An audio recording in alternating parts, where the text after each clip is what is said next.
சாதாரணமா சொல்றாங்க ஹார்மோன் இம்பேலன்ஸ்ன்னு சொல்லிட்டு.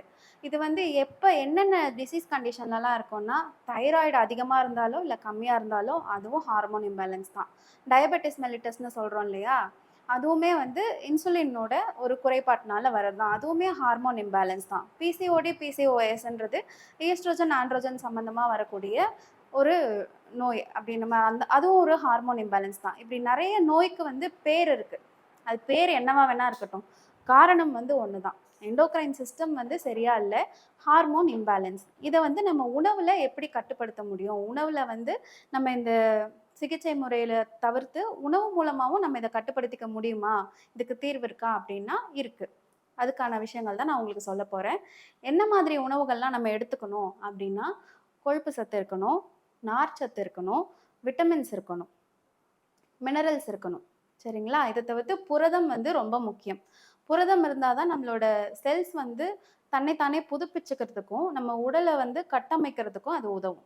ஸோ புரதமும் இருக்கணும். இது எல்லாமே வந்து எந்தெந்த உணவுகள்லலாம் இருக்கு அப்படின்னு பார்த்தோம்னா, நம்ம கீரைகள், கிரீன் வெஜிடபிள்ஸ். கீரைன்னு பார்க்கும்போது முருங்கைக்கீரை, அதுக்கப்புறம் பொன்னாங்கண்ணி. இந்த மாதிரி கீரைகள் எல்லாம் நெறைய அளவுல இரும்பு சத்துலாம் இருக்கு, விட்டமின்ஸும் இருக்கு. அதேபோல வந்து முட்டை எடுத்துக்கலாம் புரதத்துக்காக. முட்டைன்னு பார்க்கும்போது நம்ம நாட்டுக்கோழி முட்டை எடுக்கிறது நல்லது.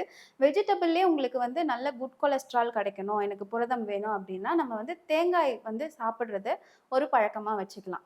காலையில வெறும் வயித்துல தேங்காய் 1 துண்டோ, 2 துண்டோ நம்மளால எவ்வளோ முடியுதோ அத சாப்பிடலாம். இல்ல இளநீர் குடிக்கலாம். அதுல இளநீர்ல வந்து நெறைய மினரல்ஸ் இருக்கு. இதெல்லாமே வந்து கிடைக்கும். இத தவிர்த்து இதெல்லாம் யூசுவலா எல்லாருமே சொல்றது.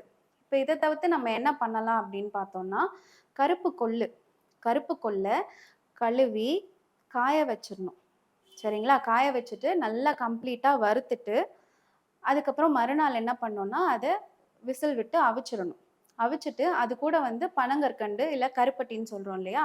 அதோட சேர்ந்து ஒரு 3 உருண்டைகள் அளவு நம்ம சாப்பிடும்போது, நம்ம கர்ப்பப்பையில இருக்கக்கூடிய கழிவுகள்லாம் வந்து வெளியேறதுக்கு அது உதவி பண்ணும். இது நம்மளோட ஹார்மோனையும் வந்து சமநிலைப்படுத்தும். இத வந்து டெய்லி பண்ணலாமான்னா பண்ணக்கூடாது. மாசத்துல 1 வாட்டி. இல்ல 3 மாசத்துக்கு 1 வாட்டி. இந்த மாதிரி தான் பண்ணணும். இது போக வந்து கருப்பு மொச்சை இருக்கு இல்லையா? அத வந்து மாசம் ஒரே ஒரு முறை தான்.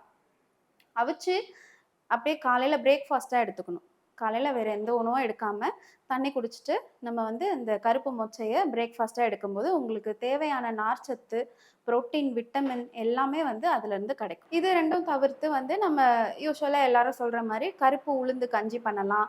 சம்பா வகை அரிசிகள் எடுத்துக்கலாம். இதெல்லாமும் பண்ணும்போது நம்மளோட ஹார்மோன் வந்து சமநிலைப்படும். இதெல்லாம் உணவு பழக்கவழக்கங்கள் எவ்வளோ தான் இருந்தாலும், இத மட்டும் எடுத்துட்டு நான் வந்து வெளியில போயிட்டு ஒரு நாள் வந்து பரோட்டா சாப்பிடுறேன். ஒரு நாள் வந்து நான் மைதால செஞ்ச ஏதோ உணவு சாப்பிடுறேன். ஒரு நாள் வந்து நான் நூடுல்ஸ் சாப்பிடுறேன். அந்த மாதிரி பண்ணீங்கன்னா, உங்களுக்கு எந்த யூஸுமே இருக்காது. இது எல்லாமே வந்து ஜங்க் ஃபுட் அப்படின்னு சொல்றோம் இல்லையா? ஜங்க் ஃபுட் அவாய்ட் பண்ணுங்க. ஜங்க் ஃபுட்னா ஒரு நேரடியான தமிழ் அர்த்தம் பார்த்தோம்னா, குப்பை உணவுகள். நம்ம எதுக்கு குப்பை எடுத்து நம்ம வாய்க்குள்ள போட்டுக்கணும்? இல்லையா? இது வந்து ஒரு எதிர்கருத்துக்கள் நெறைய வரலாம். ஆனா அது வந்து அதோட அர்த்தம் அதுதான். நமக்கு உடலுக்கு என்ன தேவையோ, எது நம்மளுக்கு சத்து குடுக்குமோ, நியூட்ரிஷன் குடுக்குமோ, அத நம்ம எடுக்கும்போது தான் நம்ம ஆரோக்கியமா இருக்க முடியுமே தவிர, இந்த மாதிரி ஜங்க் ஃபுட்ஸ் எடுக்கும்போது, அது உங்களோட ஆரோக்கியத்த சீர்குலைக்குமே தவிர, எந்த விதத்திலயும் ஆரோக்கியத்த அது குடுக்காது. ஸோ இந்த ஜங்க் ஃபுட்ஸ வந்து கம்ப்ளீட்டா அவாய்ட் பண்ணிடணும். ரோட் சைட்ல போயிட்டு நான் ஏதோ ஒண்ணு சாப்பிடுறேன். அந்த மாரிலாம் வந்து சாப்பிடக்கூடாது. ரோட் சைட்லயே நெறைய ஹெல்த்தியான ஐட்டம்ஸ்லாம் கூட விக்கிறாங்க.